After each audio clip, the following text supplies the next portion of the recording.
먼저 강의를 좀 설명을 드리도록 하겠습니다.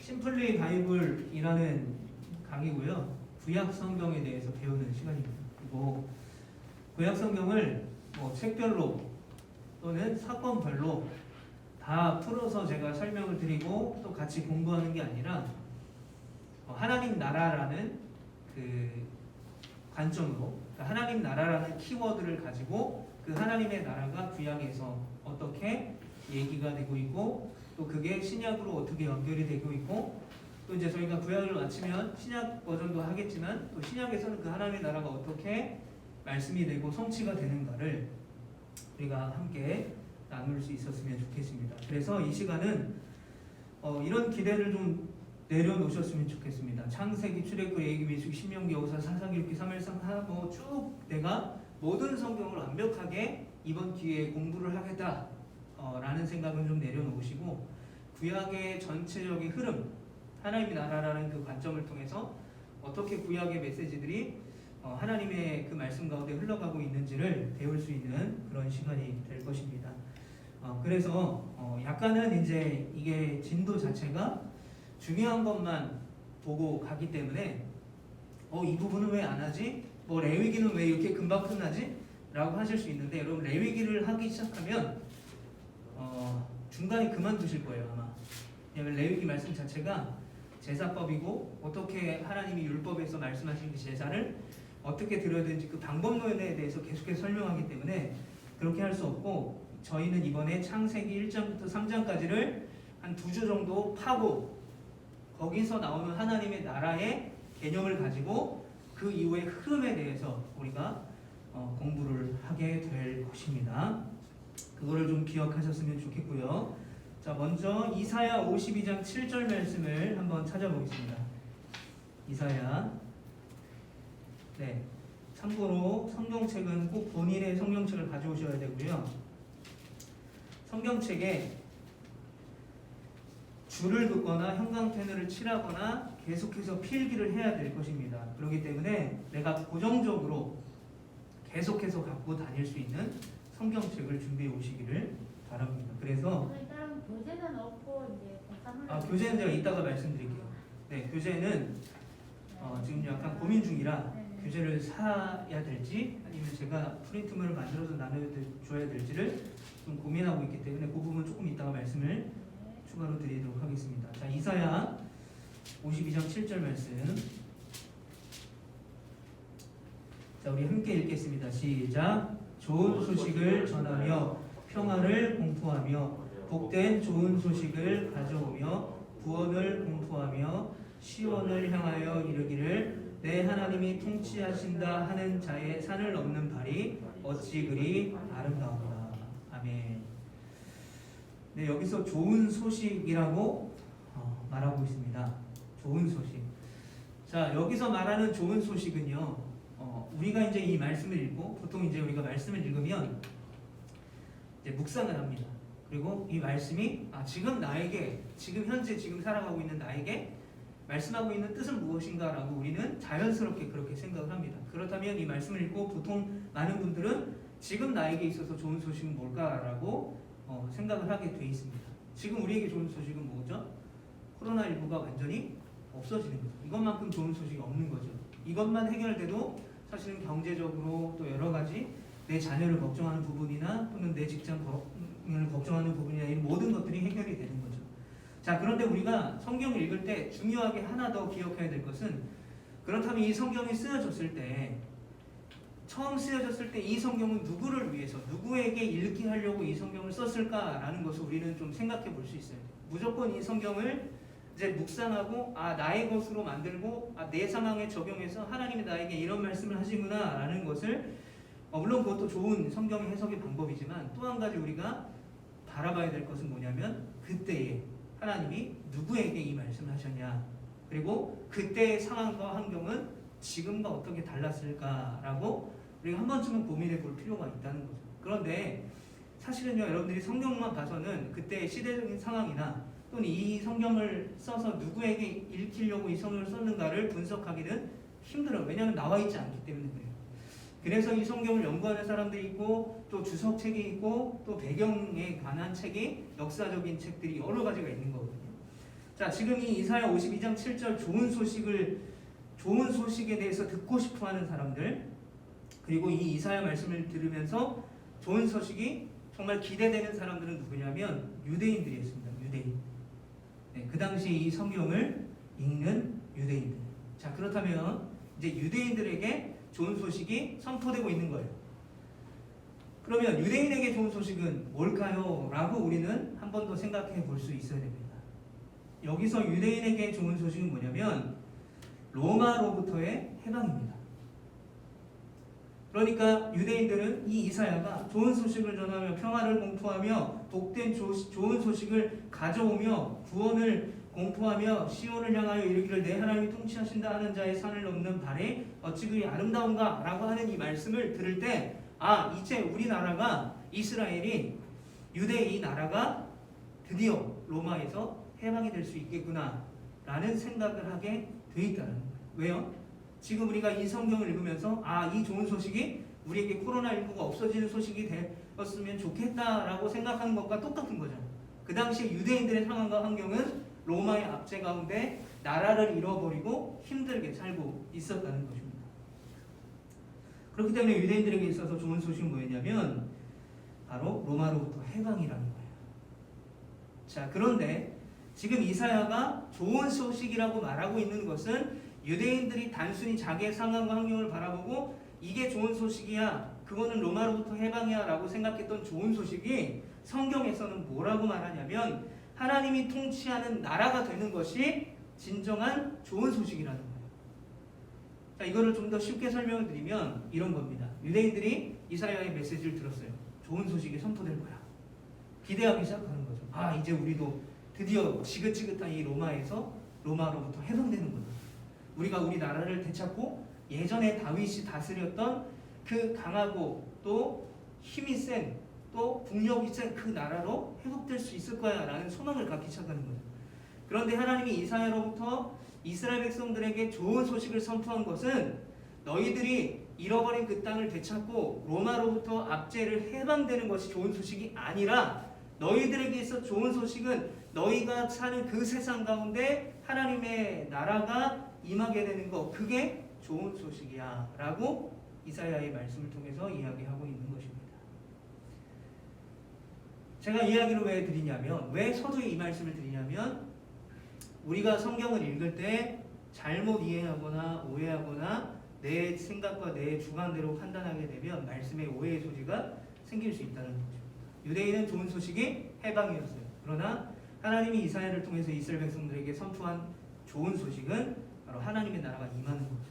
그 말은 뭐냐면 그러니까 유대인들이 더 하나님을 바라보고 더 하나님을 의지하고 하나님의 말씀 가운데 살아가는 것, 그것을 통해서 유대인들이 살아가는 그 땅에 하나님의 나라를 도래시키는 거죠. 그러니까 로마로부터 해방이 되지 않았어도 너희가 사는 그곳에 하나님의 나라를 임하게 하면 해방된 것보다 더 큰 기쁨과 은혜가 너희에게 주어질 거다라고 이사야 말씀을 통해서 예언하고 있는 것입니다. 자, 여기서 말하는 좋은 소식, 굿뉴스예요. 복음이라는 겁니다. 복음. 그러니까 성경에서는요, 이 하나님의 나라, 여기서 말하는 그 하나님의 나라를 계속해서 반복해서 말씀하고 있는 주제라는 것입니다. 그래서 이 심플리 바이블에서는 특별히 이 하나님의 나라, 지금 이사야의 말씀을 통해서 좋은 소식, 복음, 즉 하나님의 나라가 회복되는 것, 그 하나님의 나라가 어떻게 만들어졌고 또 어떻게 하나님의 나라가 파괴됐고 또 어떤 방식을 통해서 회복되어져 가는가의 스토리를 쭉 이제 이어서 설명을 드리도록 할 것입니다. 자, 구약에는요 구조가 있어요. 여러 가지 구조가 있습니다. 자, 우리가 뭐 잘 알고 있듯이 창세기, 출애굽기, 레위기, 민수기, 신명기는 뭐라고 부르죠? 네, 모세오경이라고 부르죠. 모세오경. 창, 출, 레, 인, 신. 자, 이것을 모세오경이라고 부르고요. 또 다른 말로 뭐라고 부르냐면 바로 율법서라고 부릅니다. 율법서. 율법서. 그러면 출애굽을 한 다음에 어디로 가죠? 애굽에서 가나안 땅으로 갈 때 그 도중에 모세를 통해서 하나님이 율법을 주세요. 하나님의 백성으로서 지켜야 될 법을 주십니다. 그래서 그 법대로 살아가야 되는데 그 율법의 내용들이 레위기, 민수기, 신명기에서 쭉 나오게 되는 거예요. 그래서 율법서라고 부릅니다. 자, 그 다음에 여호수아부터 어디까지 가냐면 에스더까지 갑니다. 에스더까지. 네헤미야 여호수아에서 에스더까지가 뭐라고 말하냐면 역사서라고 불러요. 역사서. 네, 이 역사서는 여호수아부터 에스더까지는 약 1000년의 시간이 흐릅니다. 굉장히 긴 시간이죠. 그래서 12권의 역사서로 돼 있고요. 자, 욥기, 시편, 잠언, 전도, 아가서까지는 보통 시가서라고 말합니다. 시로 돼 있고 노래로 돼 있고 고백으로 돼 있는. 자, 그리고 이제 구약의 이사야부터 말라기까지는 다 선지서라고 부릅니다. 선지서.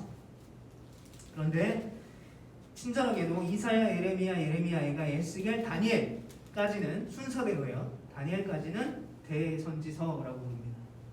그리고 그 다음에 호세아부터 말라기까지는 소선지서라고 부릅니다. 자, 여기서 대선지서와 소선지서를 구분하는 기준은 대단한 선지자, 좀 덜 대단한 선지자이기 때문에 그렇게 구분하는 게 아니라 큰일을 행한 선지자, 좀 덜 큰일을 행한 선지자 이걸로 구별하는 게 아니라 분량으로 구별하는 겁니다.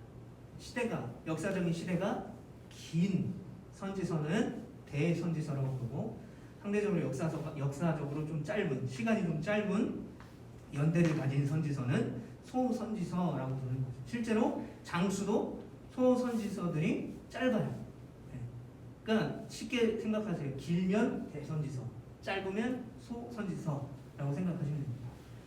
자, 바로 이게 이제 우리가 생각하는 구약의 구조고요. 또 구약의 구조 말고 이제 시대적으로 분류를 해보면 이제 창조가 처음에 창조가 되죠. 이 땅이 창조가 되고 그 다음에 아브라함과 이삭과 야곱과 요셉까지 족장 시대가 이어집니다. 요건 그냥 듣기만 하세요. 그리고 요셉이 죽을 때쯤에 어떤 일이 벌어지냐면 요셉이 총리였다라는 사실을 알지 못하는 애굽의 왕이 생기죠. 그러다 보니까 요셉을 통해서 애굽에 살던 이스라엘의 후손들의 숫자가 인구가 점점 많아지니까 애굽이 어떤 정책을 펼치냐면 억압하기 시작합니다. 노예로 만들고 노역을 시키고 힘든 일을 시키고 노예로 430년간 노예 생활을 하게 됩니다. 그래서 모세를 통해서 하나님이 노예 시대를 430년의 노예 시대를 끝내고 애굽에서 나오게 하시죠. 그래서 그 애굽에서 40년을 광야에서 헤매게 하시다가 어디로 들어가게 하십니까? 가나안으로 들어가게 합니다. 그러니까 그 가나안부터 사사 시대가 시작되는 거죠. 이제 굉장히 아이러니한 거는 하나님이 약속하셔서 약속의 땅으로 갔어요. 우리가 성경을 보면은 이제 그 광야에서 온갖 고생한 이야기들 다 나오잖아요. 그리고 계속 이스라엘 백성들은 원망하고 불평하고 배신하고 하나님이 그들을 그래도 끝까지 인도하시고 하는 일들이 계속 일어나잖아요. 그리고 모세가 결국 그 느보산에서 가나안을 앞두고 죽음을 당하게 되고 여호수아가 대신 이스라엘 백성들을 이끌고 가나안으로 들어가게 되고 요단강을 건너고 처음에 이제 가나안 땅에 딱 들어갔을 때 맞닥뜨린 여리고성을 하나님의 말씀으로 무너뜨리고 하는 일들이 쭉 이제 벌어지게 되죠. 그런데 가나안 땅에 들어갔어요. 하나님께서 약속하신 땅에 들어갔는데 그때부터 무슨 시대가 열리냐면 사사 시대가 열립니다. 근데 우리가 잘 알고 있듯이 사사 시대는 어떤 시대냐면 이스라엘 백성들의 죄악이 역사상 최고조에 있었을 때가 바로 사사 시대였어요. 하나님이 약속하신 땅에 들어갔는데 타락했다는 거죠. 하나님이 약속하신 가나안 땅, 그동안의 고생을 끝내고 어려운 모든 시간을 보내고 이제 하나님이 열어주신 그 행복한 시간들 하나님과 교제하고 하나님이 약속한 땅에서 살 수 있었는데 온갖 죄를 짓고 하나님을 떠나고 하나님을 버리고 그 가운데 자기 소견에 오른 대로 행했던 시대가 바로 사사시대입니다. 그래서 그런 상황 가운데 이제 인간들이 뭘 원하냐면 우리도 이제는 인간의 왕을 모시고 싶습니다. 인간의 왕을 세우고 싶습니다 라고 얘기해요. 그런데 우리가 중요하게 있다가 하나님의 나라의 관점에서 우리가 알아야 될 것은 이스라엘의 왕은 하나님이셔요. 그러니까 하나님이 이스라엘의 왕으로서 이제 사사시대에는 12명의 사사들이 있는데 그 사사들에게 하나님이 말씀하시고 사사들은 하나님의 말씀을 듣고 백성들에게 대언하고 그런 구조였는데 이제는 왕을 두겠다는 거죠. 다른 나라와 같이 다른 이방 나라들 같이 우리도 인간의 왕을 원합니다. 그래서 처음에 세워진 왕이 사울이었고 그 다음에 다윗이었고 솔로몬이었어요. 이때를 우리는 통일 왕국 시대라고 불러요. 그런데 솔로몬의 왕 때 어떤 일이 벌어집니까? 솔로몬이 하나님을 버리고 어떤 일이 벌어지냐면 솔로몬이 이 나라를 유지하기 위해서 나라의 어떤 부를 유지하기 위해서 다른 나라들과 다른 나라의 왕들과 정략 결혼하기 시작합니다. 정략 결혼하게 되니까 어떤 일이 벌어지냐면 이 신앙의 정통성을 못 가져가는 거예요. 그래서 우상을 숭배하고 하나님을 멀리하고 하다가 결국 나라가 두 개로 갈라지게 되고 북이스라엘과 남유다로 갈라지게 되는데 그때 시대를 분열 왕국 시대라고 불러요. 그리고 결국 북이스라엘은 아수르라는 나라의 멸망을 당하게 되고 남유다는 바벨론이라는 나라의 멸망을 하게 됩니다. 자, 이 멸망은 그래서 이제 모든 이스라엘 백성들이 바벨론의 포로로 잡혀가게 돼요. 그래서 바벨론에서 70년의 시간을 포로로 또 고생합니다.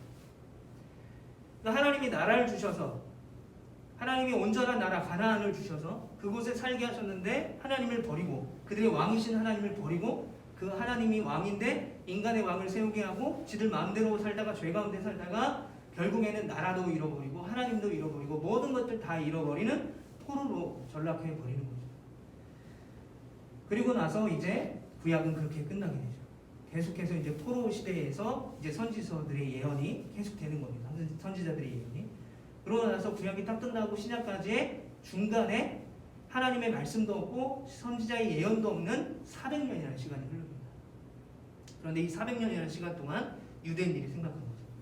그렇다면 구약에 분명 메시아가 오시겠다라고 했는데 도대체 그 메시아는 누구냐라는 겁니다. 400년의 시간 동안 그걸 생각한 거예요. 우리에게 주실 그 메시아, 그게 누구인가를 기다린 거예요. 엄청 고대한 거죠. 400년 시간 동안 왜요? 예언도 없고 하나님의 말씀도 없고 선지자도 없고 아무것도 없었던 공백의 시간 동안 다시 오실 이 땅에 우리에게 보내주실 그 메시아는 누구인가를 유대인들은 기대하기 시작했는데 우리가 이제 신약까지 잠깐 이제 살펴보면 그 메시아가 예수 그리스도 오셨는데 그 메시아를 예수 그리스도를 메시아인 줄 모르고 십자가에 달려 죽게 한 사람들이 바로 그렇게 메시아를 기대했던 유대인들이었다라는 겁니다. 또 그런 이야기로 이제 신약이 출발하게 되는 거죠. 자, 요런 이제 구약의 흐름이 있다는 걸 좀 기억하시고 그 다음으로 좀 넘어가게 되면 이제 중요한 거는 이제 이 구약의 흐름에서 우리가 이제 이 심플리 바이블은 창세기 1장과 2장 제가 3장까지 읽으라고 말씀드렸는데 창세기 1장과 2장과 3장의 내용을 이제 굉장히 심도 있게 우리가 다루게 됩니다. 그래서 그 창세기에서 나오는 하나님의 나라의 그 유형들을 좀 보고 말씀을 좀 나누고자 합니다. 이제 제가 드린 프린트물 보시면서 강의를 계속 쭉 이어서 가겠습니다. 자, 우리가 성경을 딱 펴게 되면 창세기를 딱 펴게 되면 제일 처음에 나오는 말씀이 창세기 1장 1절입니다. 태초에 하나님이 천지를 창조하십니다. 제가 풍비 시간에도 풍요로운 비 시간에도 말씀을 드렸지만 성경의 첫 페이지 1장 1절에 하나님이 천지를 창조했다라고 말씀하고 있는 이유가 있어요. 하나님이 천지를 창조했다라는 사실을 안 믿을 거면 1장 1절 이후의 말씀도 못 믿는다는 거예요. 기본적으로 이 성경이 믿어진다, 이것이 하나님의 말씀이다라고 인정하기 위해서는 창세기 1장 1절 태초에 하나님이 천지를 창조하셨느니라, 하나님이 천지의 창조주시구나, 하나님이 나를 만드신 분이구나 라는 것을 믿지 않고 인정하지 않으면 더 이상 성경을 읽어 내려갈 수가 없어요. 물론 눈으로도 읽고 이해할 수도 있지만 그것이 그 말씀이 레바의 말씀, 나의 말씀, 능력의 말씀이 될 수는 없다는 것입니다. 그래서 혹시나 여기에 하나님이 천지를 창조하지 않았다라고 생각하시는 분이 계시다면 이 성경 공부를 들을 필요가 없으신 거예요. 그러니까 이거를 믿는다라고 우리가 인정하고 그것이 우리의 믿음의 기초가 창조에 있다라는 것을 기초로 하고 말씀을 나가고자 합니다. 자, 창세기가 이제 진행될 때 이제 창조의 순서가 있습니다. 자, 1일, 2일, 3일, 4일, 5일, 6일까지 이제 하나님이 천지를 창조하셨는데, 자, 첫째 날에는 뭘 만드셨죠? 네, 빛을 만드셨습니다. 둘째 날에는 궁창, 셋째 날에는 땅과 바다. 자, 여기에 땅과 바다라고 한번 써보세요. 3일에.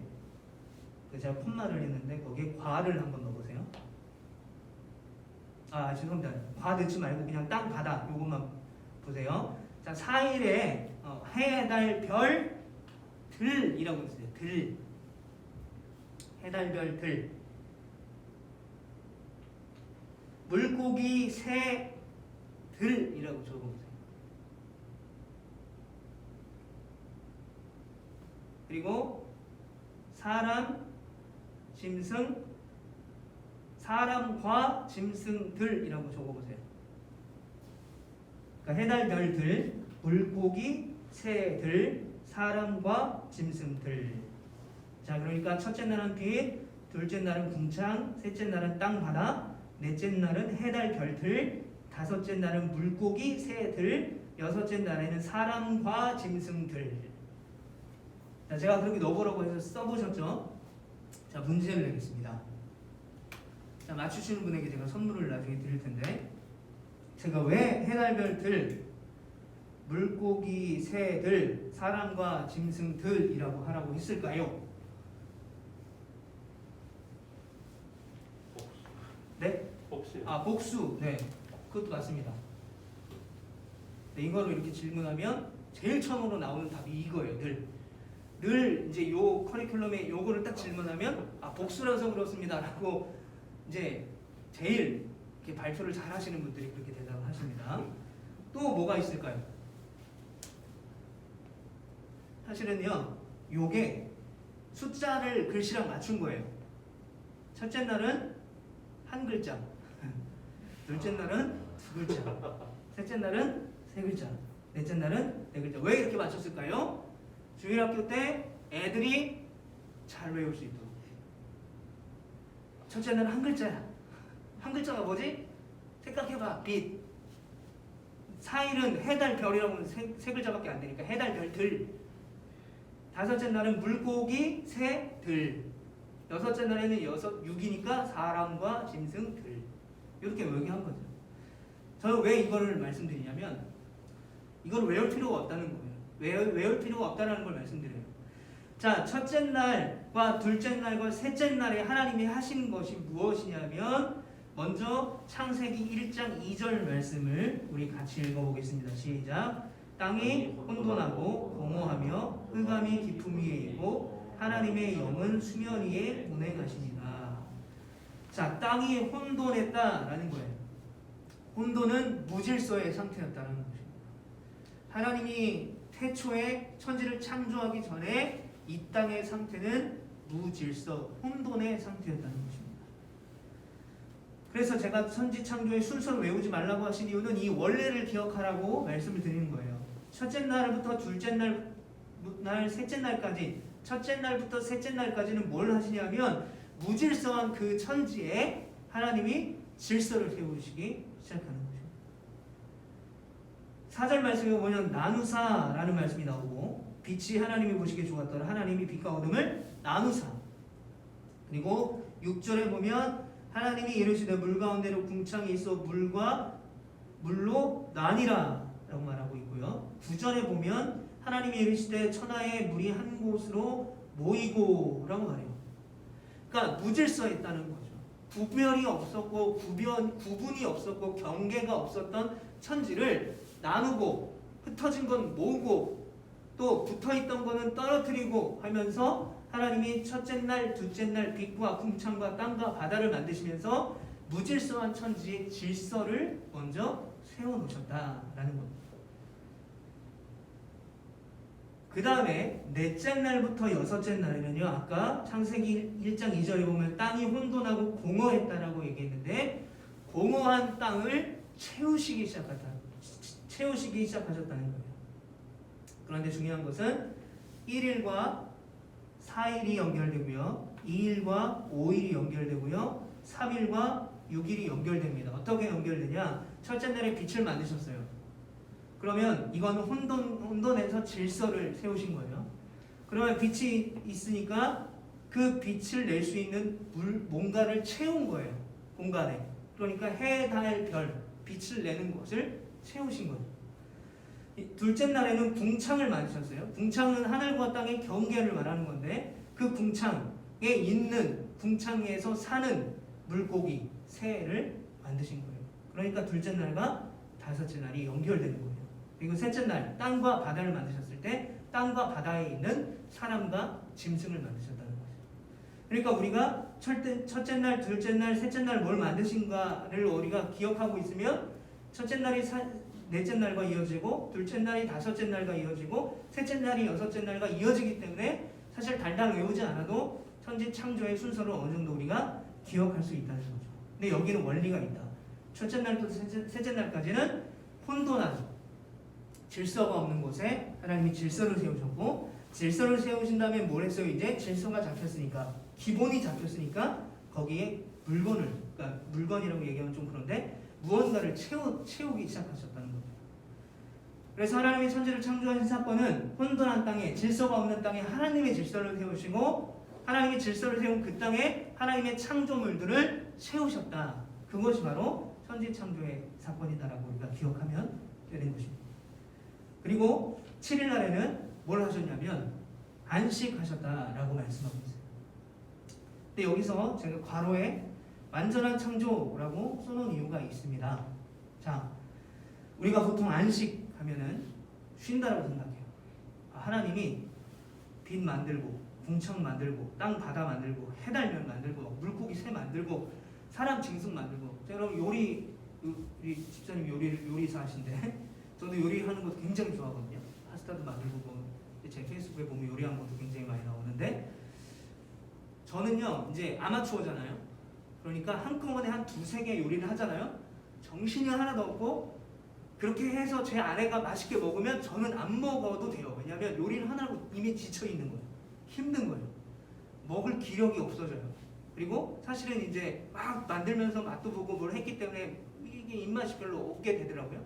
자, 우리가 이 7일날 하나님이 안식하셨다라는 생각의 개념을, 하나님도 이렇게 제가 음식을 이것저것 만들 때 힘든 것처럼, 야 6일 동안 천지 창조하셨으면 얼마나 힘드셨어요. 이제는 좀 쉬셔야지 라고 생각한다는 거죠. 근데 하나님과 우리는 전혀 다른 존재예요. 우리의 관점으로 하나님을 해석하면 안 돼요. 우리가 뭐 이틀이라면 하루 쉬어야 되고, 뭐 3일이라면 하루 쉬어야 되고 하는 그런 어떤 체력적인 개념으로 하나님을 바라보는 것이 아니라, 여기서 안식은 뭐냐면 마지막에 인간을 창조하셨을 때 하나님이 창조가 완전하게 맞춰졌다, 창조 끝이라고 외친 거예요. 그러니까 모든 걸 만들고 힘드셔서 쉰 게 아니라, 인간을 만듦으로, 하나님의 형상대로 인간을 만듦으로 하나님의 창조 사역이 완벽하게 끝났음을 의미하는 것입니다. 그게 바로 7일날 안식한 일이에요. 그냥 하나님이 하루 종일 주무시고 TV 보면서, 영화 보면서 쉬신 사건이 아니다라는 것입니다. 요 7일의 안식은 6일날 인간을 만든 사건과 연결이 되는 겁니다. 자, 사람을 제일 마지막에 이제 창조를 하셨는데 그 이유가 있습니다.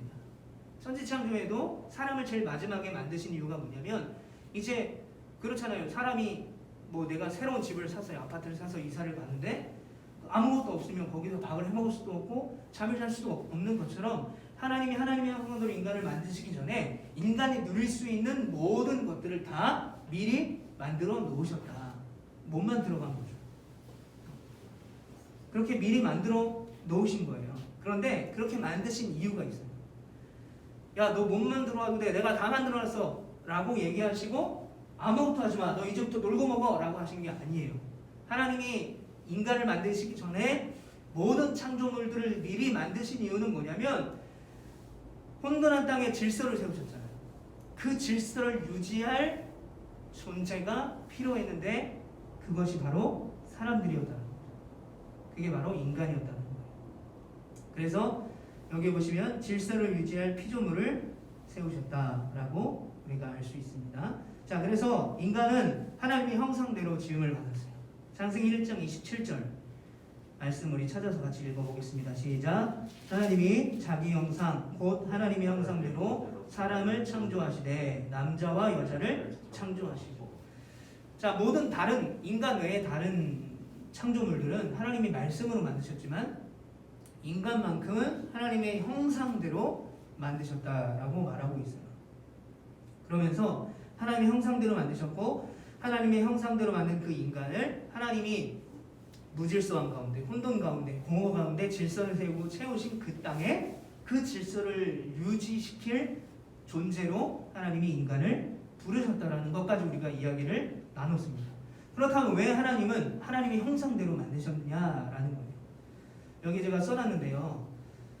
고대의 왕은요, 자기의 동상을 이제 수도에 왕이 있었을 거 아닙니까? 왕궁에. 그러면 그 왕궁 근처에 사는 사람들은 왕이 어떻게 생겼는지, 왕의 키가 얼마인지, 또 왕이 무슨 음식을 좋아하고 어떤 상황인지를 소문으로 듣기도 하고 왕이 지나가고 행차할 때 눈으로 볼 때도 있다는 거죠. 그런데 그 수도가 아닌 먼 시골이나 다른 지역에 사는 사람들은 왕이 어떻게 생겼는지, 왕이 무슨 음식을 좋아하는지, 또 왕이 어떤 말투를 사용하는지에 대한 소문도 사실은 느리고 또 보지도 못했던 사람들일 수도 있는 거죠. 그러니까 왕이 왕권을 강화하기 위해서 온 지역을 다 잘 다스리기 위해서 했던 일이 뭐냐면 그 외곽 지역에 자기랑 똑같이 생긴 석상, 동상을 세우는 일이었어요. 그래서 그 동상을 세워놓고 이게 왕의 형상이니까 이걸 보고 절하거나 아니면 이게 왕의 형상이니까 이걸 존귀하게 여겨라 라고 그렇게 하는 거죠. 자신의 왕권을 강화하기 위해서. 자, 여기서 하나님의 형상대로 지음받았다는 것은 물론 우리가 주일학교 때 이렇게 이제 많이 성경을 듣죠. 아, 하나님의 형상대로 지음받았으니까 우리 존귀한 존재야. 너는 너무나 아름답고 존귀한 존재야 라고 이야기합니다. 그것도 맞아요. 하나님이 특별하게 하나님의 형상대로 우리를 창조하셨기 때문에 너무나 존귀한 자녀인 건 맞아요. 그런데 여기서 왜 하나님의 형상대로 인간을 만드셨느냐라는 진정한 의미는 하나님의 어떤 통치의 영역이 이제 이 자기의 왕이 이제 먼 지역에 동상을 세우는 것처럼 인간을 하나님의 형상대로 지은 이유는 그 인간을 통해서 하나님을 바라보고 하나님이 하실 일들을 대신시키기 위해서 이 인간이 하나님의 형상대로 인간을 만드셨다라는 것입니다. 자, 그러니까 인간은 하나님을 대신하는 통치 대리자의 역할인 거죠. 그래서 창세기 1장 26절에 뭐라고 말하냐면 하나님이 이르시되 우리의 형상을 따라 우리의 모양대로 우리가 사람을 만들고 그들로 바다의 물고기와 하늘의 새와 가축과 온 땅과 땅에 기는 모든 것을 뭐하게 하라? 다스리게 하라. 그러니까 하나님과 닮은 하나님의 형상으로 만든 어떤 통치의 능력을 부여한 인간에게 하나님이 혼돈한 땅에 질서를 세우시고 공허한 가운데 채우셨던 그 땅을 다스리게 했다. 그러니까 인간이 이 땅에 창조된 가장 첫 번째 목적은 하나님의 통치 대리자였다는 겁니다. 자, 여기 3번에 통치 대리자의 별표 해보세요. 통치 대리자. 자, 이게 하나님이 인간을 하나님의 형상대로 창조하신 이유고 또 제일 마지막에 하나님이 모든 것들을 다 만드신 다음에 창조하신 이유다라는 것입니다. 자, 제가 왜 이거를 이렇게 강조하고 길게 설명하냐면 이게 이 하나님의 나라로 풀어가는 성경의 가장 중요한 핵심이기 때문에 그래요. 자, 그렇다면 그 인간의 사명은 뭐가 있냐면 잘 다스리는 거예요. 다스리는 거는 뭐냐면 권력을 가지고 막 권력을 행사하고 이런 게 다스리는 게 아니에요. 여기서 말하는 다스리라는 것은 그것을 잘 보존하고 그의 생명력을 더 길게 하고 풍성하게 만들라는 거예요. 하나님이 세우신 질서, 하나님이 주신 체험, 이거를 잘 유지하라는 거죠. 그게 바로 다스리라는 뜻입니다. 창세기 2장 15절의 말씀에도 보면 여호와 하나님이 그 사람을 이끌어 에덴 동산에 두고 그것을 경작하며 지키게 하시고 라고 말합니다.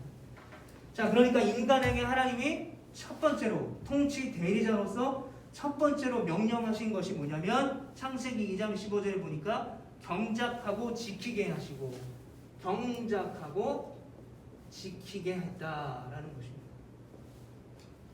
그러니까 이게 하나님의 통치 대리자로서 첫 번째로 해야 될 일이 경작, 지키게 하라라는 겁니다. 자, 여러분 경작하면 농사를 떠올려요. 아, 그러면 하나님이 이제 하나님이 만드신 자연을 잘 보존시키기 위해서 이제 남자에게 여자에게 풀을 떼고 열매를 막 뿌리고, 씨를 뿌리고 열매를 얻고 하는 농사를 짓게 했구나라고 생각할 수 있어요. 그런데 여기서 말하는 경작이라는 단어가 다른 본문에 똑같은 단어로 쓰이게 되는데 어디를 찾아보냐면 민수기 3장 5절부터 8절 말씀을 찾아보겠습니다. 민수기 3장 5절부터 8절 찾으셨나요? 민수기 3장 5절부터 8절 같이 읽겠습니다. 여호와께서도 모세에게 말씀하여 이르시되 레위 지파는 나아가 제사장 아론 앞에 서서 그에게 시종하게 하라. 그들이 회막 앞에서 아론의 직무와 온 회중의 직무를 위하여 회막에서 시무하되 곧 회막의 모든 기구를 맡아 지키며 이스라엘 자손의 직무를 위하여 성막에서 시무할지니. 자, 여기 7절하고 8절에 보면 시무라는 단어가 나옵니다. 시무. 이 시무라는 단어와 창세기 2장 15절의 경작하라라는 단어가 히브리 원어로 봤을 때 똑같은 말이에요. 우리나라 말로 보면 시무라는 단어, 경작이라는 말은 굉장히 다른 느낌이잖아요. 해석을 하면. 그런데 히브리어 말, 성경의 원어로 보게 되면 이 시무라는 말과 경작이라는 말이 똑같은 말이다라는 것입니다. 그러니까 인간에게 하신 명령은 뭐냐면 하나님이 이 땅을 만드셨어요. 혼돈의 땅에 질서를 세우시고 그것을 채우셨는데 그 질서를 잘 잡을 수 있도록 시무하게 하신 거예요. 그런데 그 시무하는 일 중에 가장 중요한 게 뭐냐? 지키는 거예요. 지키는 거. 자, 이 민수기 3장 5절부터 8절은요. 누구에게 하신 말씀이냐면 제사장들에게 하신 말씀이에요. 그러니까 제사장들은 어떤 일을 하냐면 제사를 잘 드릴 수 있도록 그 제사 성막 안에 있는 모든 물건들이나 거룩한 것들을 잘 보존하고 지켜야 되는 거죠. 그러니까 하나님이 첫 번째 인간에게 하신 명령은 경작인데 이 경작은 제사장에게 하신 시무라는 말과 똑같은 말이니까 즉 여기서 우리가 미루어 알 수 있는 것은 인간은 최초의 제사장의 직분으로 사명을 받은 자다. 그러니까 제사장은 민수기에 나오는 제사장들은 성막 안에 있는 성소 안에 있는 물건들을 지켜내는 역할을 받았다면 성경에서 아담과 하와는 하나님이 창조하신 그 창조의 세계를 잘 지킬 수 있도록 질서가 잘 유지될 수 있도록 그것을 지킬 수 있도록 시무하는 거죠. 일하는 거예요.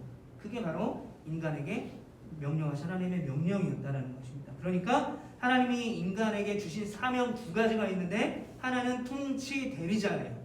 하나님의 통치를 대신할 수 있는 하나님의 형상에 따라 만든 인간이 하나님의 역할을 대신하는 거죠. 통치 역할을 대신하는 거죠. 두 번째는요. 제사장들이 거룩한 성소 안에 있는 성막 안에 있는 물건들을 하나님의 것들을 지키고 거룩하게 보존했던 것처럼 하나님이 만드신 창조 세계를 그렇게 지켜야 될 의무가 있었다. 그래서 인간은 통치 대리자이자 최초의 제사장 직분이었다. 제사장이 해야 될 일은 뭐냐면 부정한 것과 정한 것을 구별해야 돼요. 제사장이 구별하지 못하면 그 성소 안에, 지성소 안에, 성소 안에 들어갈 수 있는 제사장 많이 들어갈 수 있는데 이 제사장이 거룩한 것과 거룩하지 않은 것을 분별하지 않으면 제사장도 죽임을 당할 수가 있어요. 그래서 지성소는 성소와 제성소 사이에 휘장이 있었잖아요. 이 휘장은 커튼인데 이 커튼만 하나만 열고 들어가면 거기가 지성소예요. 거기에 법궤가 있는 거죠. 하나님이 임재의 장소예요. 성막 안에 있는. 그런데 이 지성소는 커튼 하나로 가려져 있지만 거기를 들어갈 수 있는 사람은 제사장밖에 없었다는 거예요. 그러니까 제사장이 거룩해야 되는 거예요. 그래야 그 거룩한 곳에 하나님이 거룩하시니까 하나님의 거룩하신 인재가 있는 그곳에 들어갈 수 있죠. 그래서 제사장들에게 방울을 달았어요. 방울. 그래서 이제 안에서 이제 제사를 드리고 향을 피워가지고 이제 연기를 보내고 하면 방울이 이게 이제 움직이니까 방울이 딸랑딸랑 소리가 날 거잖아요. 근데 방울이 소리가 안 난다. 그러면 이 제사장이 뭔가 부정한 것이 있고 그래서 죽음을 당할 수도 있다라는 거예요. 그러니까 그거는 제사 자체가 드려질 수가 없는 거예요. 그러니까 제사장이 그만큼 중요한 직분이었다는 거죠. 왜냐하면 제사장밖에 지성소에 들어갈 수 있는 사람이 없어요. 그러니까 끝까지 하나님의 임재 가운데 그 동물에게 물론 죄를 전가시켰지만 그 죄의 해결을 받을 수 있는 지성소까지 들어갈 수 있는 존재는 제사장밖에 없었다. 그런데 그 제사장이 거룩해야 된다라는 거죠. 그래서 거룩한 것을 분별하고 또 그것을 잘 지켜내는 것이 제사장의 직무였다면 그 제사장의 직무를 맡은 인간 아담과 하와도 하나님이 창조하신 창조 세계를 그렇게 거룩한 것을 잘 구별하고 분별할 수 있는 지혜가 있어야 된다는 거죠. 그래서 에베소서 16장 에베소서 5장 말씀을 한번 찾아보겠습니다.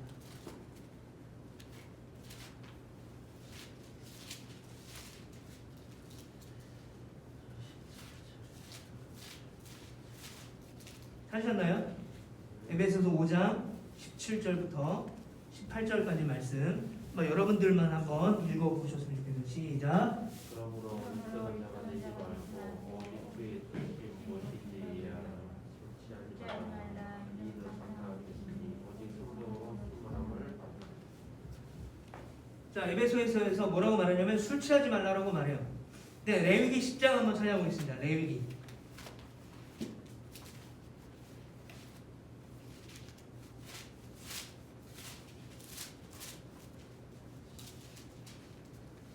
레위기 10장 8절부터 9절.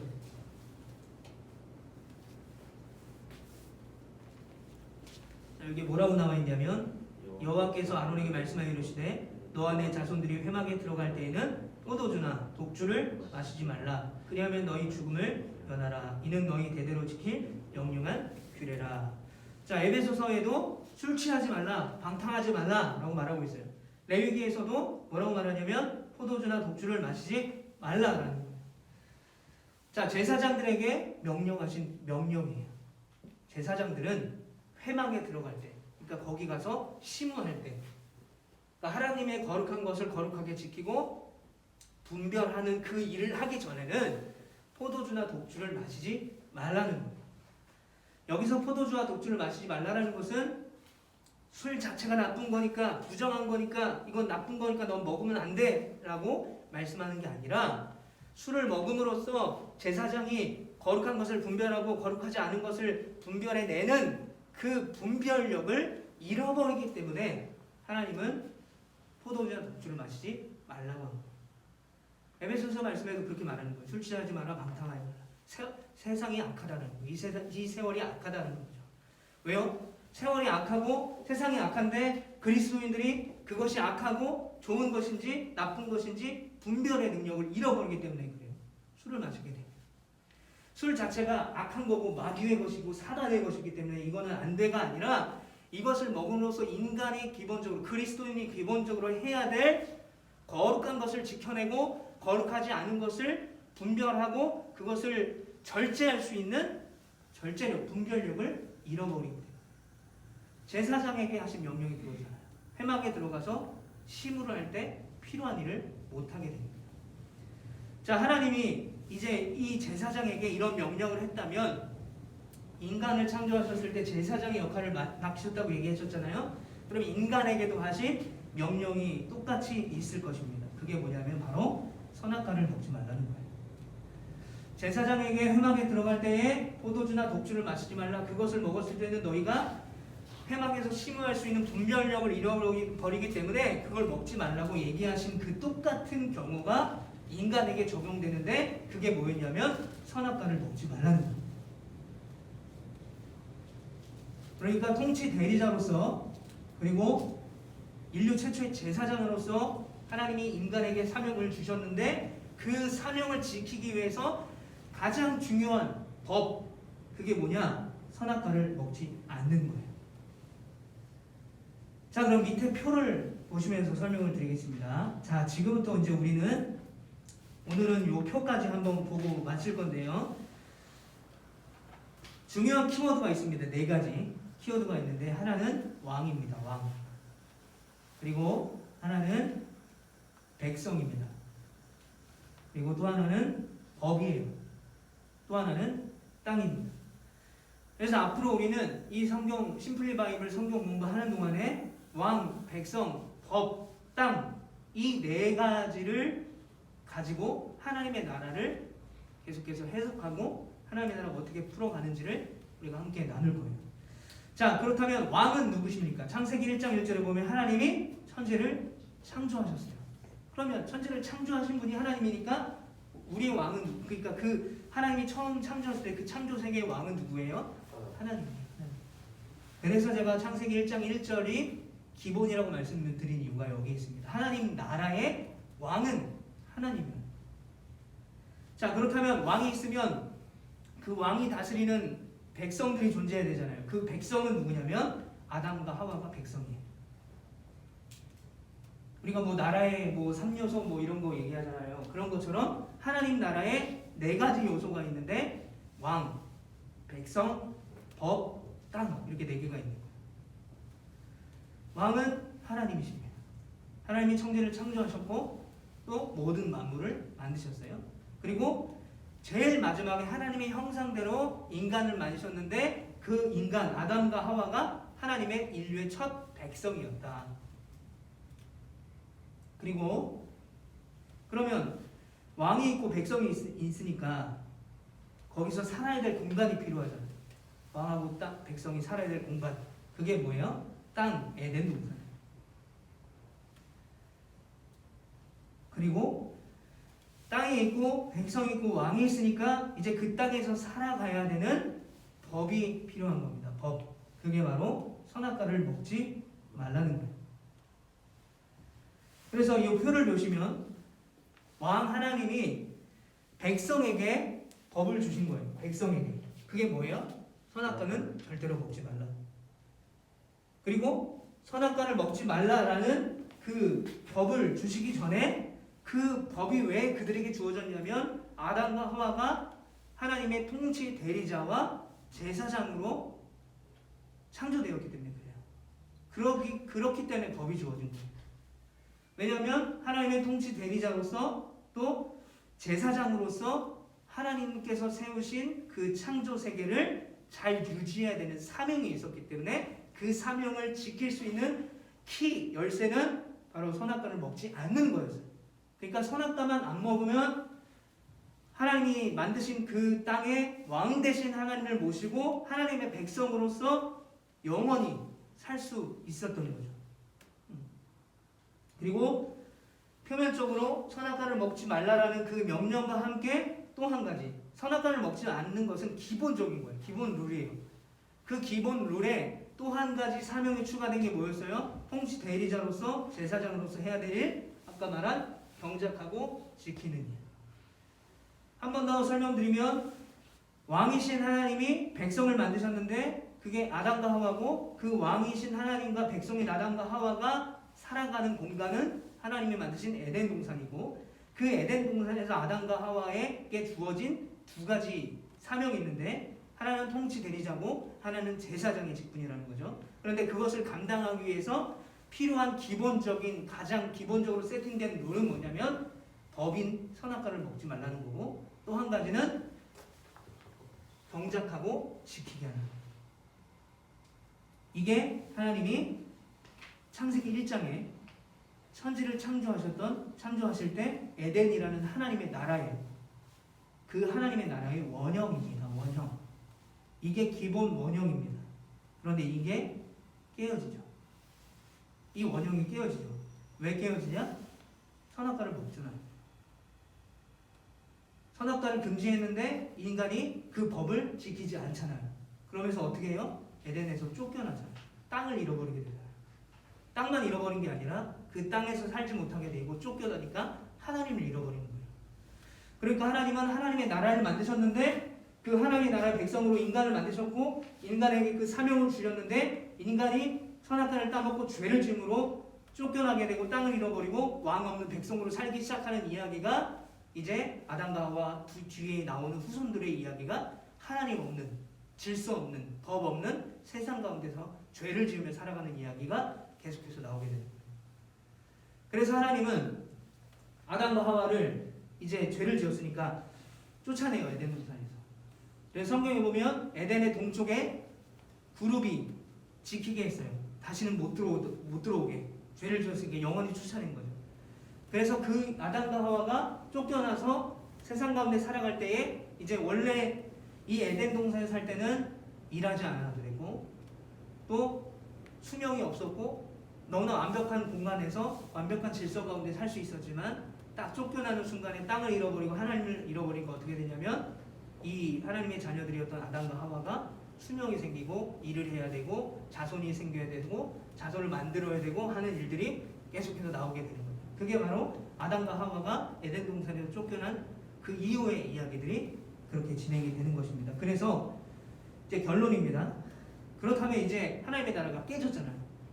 결론부터 말씀드리면 그러니까 하나님은 그 깨진 하나님의 나라를 그 뒤에부터 이제 창세기 3장 이 후반부터 사람을 통해서 이 하나님의 나라를 다시 회복시키려고 계속해서 사람을 사용하시는 거예요. 그렇게 미리 좀 말씀드리면 그렇게 사용한 사람이 노아였고 그렇게 사용한 사람이 아브라함이었고 아브라함과 이삭과 야곱과 요셉을 그렇게 사용했고 그 이후에 이제 사사들을 사용했고 선지자를 사용했고 결국 모든 것이 예수 그리스도가 이 땅에 오셔서 하나님의 나라가 회복되는 것이 바로 구약과 신약에 쭉 공통되는 하나님 나라의 스토리라는 거예요.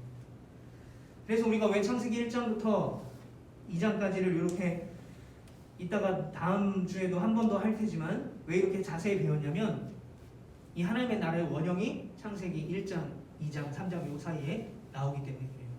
왜냐하면 원형이 깨졌어요. 깨져서 그 이후에 벌어진 일들이 사실은 창세기 4장부터 쭉 나옵니다. 그 내용이 훨씬 많죠. 창세기 1장부터 3장까지보다. 근데 왜 창세기 1장부터 3장을 긴 시간 동안 하냐면 우리가 원형을 알아야 깨어진 것이 왜 깨어졌는지 알게 되고 또 깨어진 것이 어떻게 회복되는지를 원형을 알아야지 회복되는 과정을 또 공부할 수 있기 때문에 그렇습니다. 그래서 외우셔야 돼요. 뭘 외우냐? 왕, 백성, 법, 땅. 이거 외우시면 돼요. 왕은 하나님, 백성은 아담과 하와, 그리고 땅은 에덴 동산, 법은 선악과를 먹지 말라. 그리고 또 한 가지 추가는 경작하고 지키게 하라. 요거예요. 그리고 인간은 하나님의 통치 대리자, 그리고 인류 최초의 제사장으로 하나님이 창조하셨다. 여기까지만 여러분들이 이해를 하시면 됩니다. 이거를 머릿속에 딱 집어넣고 그런데 이 하나님의 나라가 원형이 오리지널이 인간이 죄를 지어서 깨어졌고 그 깨어진 하나님의 나라를 하나님이 회복해 가는 이야기가 구약 신약이다. 그래서 그것을 회복하기 위해서 구약에서는 오실 메시아를 예언한 거고 신약에서는 오신 예수님의 이야기를 써내려간 것이 구약과 신약의 이야기인 거예요. 그러니까 결국 성경은 하나님이 최초에 만드신 하나님의 나라를 어떻게 회복하느냐, 어떻게 회복시키고 계시냐 라는 것에 초점을 맞춰준 것이고요. 그럼 우리는 어떻게 이것을 적용할 수 있는가? 성경을 통해서 성경을 알고 우리가 공부하고 신앙생활 열심히 해서 천국 가야지. 물론 이것도 맞아요. 필요해요. 천국 가야죠. 바울이 계속 걱정한 게 뭐예요? 바울이 자기가 그렇게 고생하고 막 죽을 뻔하고 매 맞고 막 헐벗고 굶주리고 그리고 원래 스펙이 대단한 사람이잖아요. 되게 뛰어난 사람이잖아요. 그런데 그 사람이 복음을 전했어요. 그런데 바울이 계속해서 걱정하고 고백하고 있는 바울 서신서에 보면 내가 이렇게 복음을 전하는데 내가 오히려 교회에 거치는 자가 될까? 내가 복음을 방해하는 자가 될까? 내가 오히려 하나님의 나라, 약속된 하나님의 나라를 맛보지 못할 자가 될까봐 그게 두렵다라고 얘기하는 거죠. 바울처럼 살아도 천국에 가는 것, 하나님이 약속하신 그 하나님의 나라에 가는 것을 걱정했다는 거죠. 그러니까 우리가 얼마나 억울해요. 열심히 신앙생활하고 막 헌신하고 했는데 죽었는데 딱 눈 뜨는데 불이야, 지옥이야. 그럼 얼마나 억울해요. 내가 그때 좀 더 열심히 할 거 이렇게 생각할 거 아닙니까? 근데 물론 그것도 필요해요. 근데 그렇게 되면 어떤 일이 벌어지냐면 나만 보게 돼요. 나만. 내 신앙만 보게 돼요. 왜냐면 나 혼자만 신앙생활 열심히 하면 되거든요. 다른 사람 신경 안 써도 돼요. 굶어 죽든 뭐 지옥에 가든 전도 안 해도 돼요. 왜? 나만 천국 가면 되니까. 이건 다른 종교와 다를 게 없는 거예요. 불교랑 다를 게 없는 거예요. 불교는 자기가 열심히 성찰하고 불공을 들여가지고 열반의 경지에 오르는 그게 목적이잖아요. 그러니까 자주 안 가잖아요. 절을. 가끔 가잖아요. 그러면서 전도해서 이제 교회 나오십시오. 그러면 전 절 다녔는데 그러면 절 언제 갑니까? 그럼 1년에 2번 가. 이런다는 거죠. 다른 종교랑 다른 건 뭐냐? 물론 하나님의 나라 천국 내가 정말 예수 그리스도를 내 구주로 영접해서 그 주님을 모시고 천국에 가는 거 필요해요. 그런데 우리가 이 하나님의 나라에 대해서 왜 공부해야 되냐면 내가 사는 현재의 그 하나님의 나라를 우리의 가정과 우리의 교회와 우리의 삶 가운데 내가 세워가는 거예요. 그러니까 우리가 성경 이 심플리 바이블 공부하는 것은 하나님의 나라가 이렇게 시작되고 이렇게 깨졌고 또 이런 사람들을 불러서 하나님이 이렇게 사용했다가 이런 어려움이 있었고 또 결국 예수 그리스도 통해서 이렇게 완성됐구나. 정말 아름다운 스토리구나 라고 끝나는 게 아니라 이제는 하나님이 이 하나님의 나라를 나를 통해서 이 땅 가운데 회복시키려고 하시는구나 라는 것을 우리가 먼저 기억하고 이 성경 공부를 할 수 있었으면 좋겠어요. 그렇게 되면 나만 천국 가고 또 나만 예수 믿고 행복한 것이 아니라 이웃을 돌아보게 되고 또 불신자들을 돌아보게 되고 연약한 사람들을 돌아보게 되는 거죠. 왜냐하면 그것이 하나님의 나라의 질서였어요. 원래 하나님의 나라의 질서였습니다. 보존하고 또 풍성하게 하는 거예요. 빼앗아가고 나만 즐기고 나만 행복한 것이 아니라는 거죠. 그러니까 그런 개념으로 이 성경 공부를 하셨으면 좋겠고요. 그래서 오늘은 1페이지만 한 겁니다. 굉장히 많은 걸 했지만 굉장히 많은 걸 했고 얼마나 기억을 하실 수 있을지는 모르겠지만 이제 1페이지 요거 한 겁니다. 그래서 다음에 볼 때는요 요 2페이지와 3페이지를 쭉 이어서 할 수 있도록 하겠습니다. 그리고 교재 이야기를 할 건데요. 자, 교재는 이 심플리 바이블이라는 책입니다. 이 책인데 이게 이제 심플리 바이블은 구약이고 심플리 가스펠이라는 책은 신약이에요. 근데 제가 이제 이거를 대전에서 예전에 제 10주 과정으로 이 저자한테 이제 들었어요. 강의를 듣고 저도 이제 그때 사역했던 청년부에서 청년들 대상으로 요 심플리 바이블을 했었는데 제가 그때 공부할 때도 이 책을 왜 제가 이제 아까 프린트물을 드리느냐 책을 사냐 고민한 게 이 책을 다 안 해요. 중간중간에만 보더라고요. 중간중간에만. 근데 책이 12,000원인데 물론 책이 있으면 좋은데 살짝 돈이 아깝다는 생각은 들더라고요.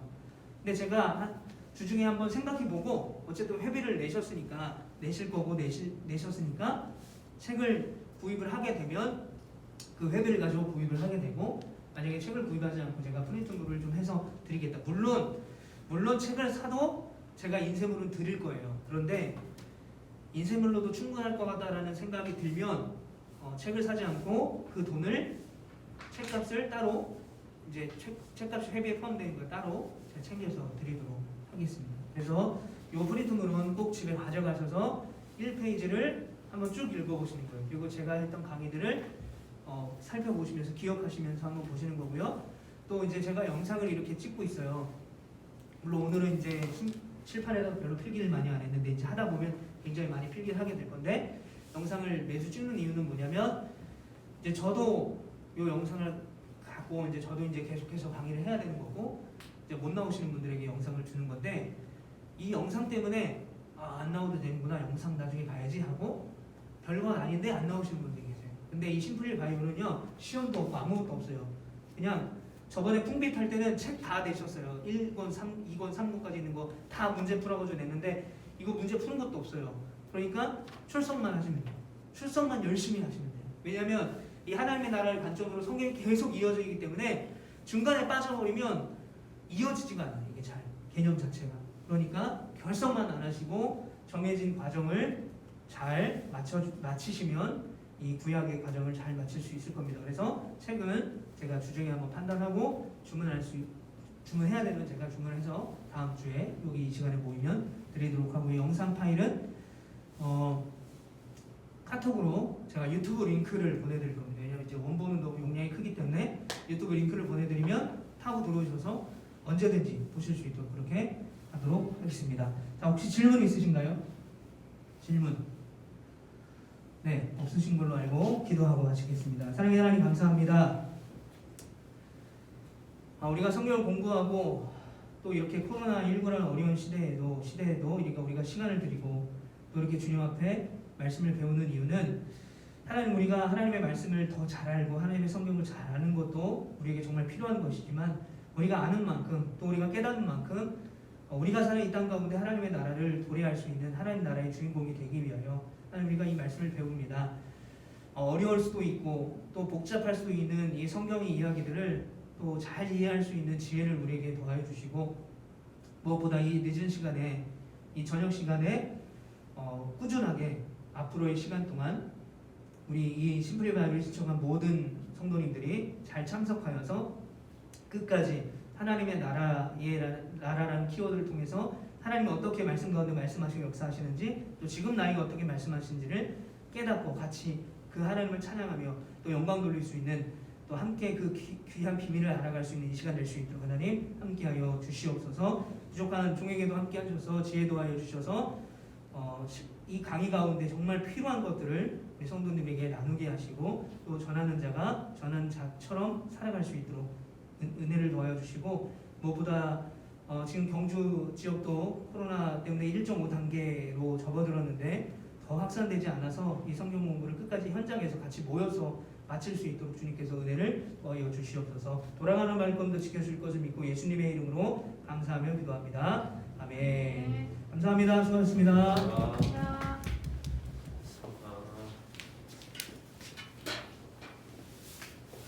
오늘 이거 헤비 푸출라 했는데 얘좀 드릴게요. 네.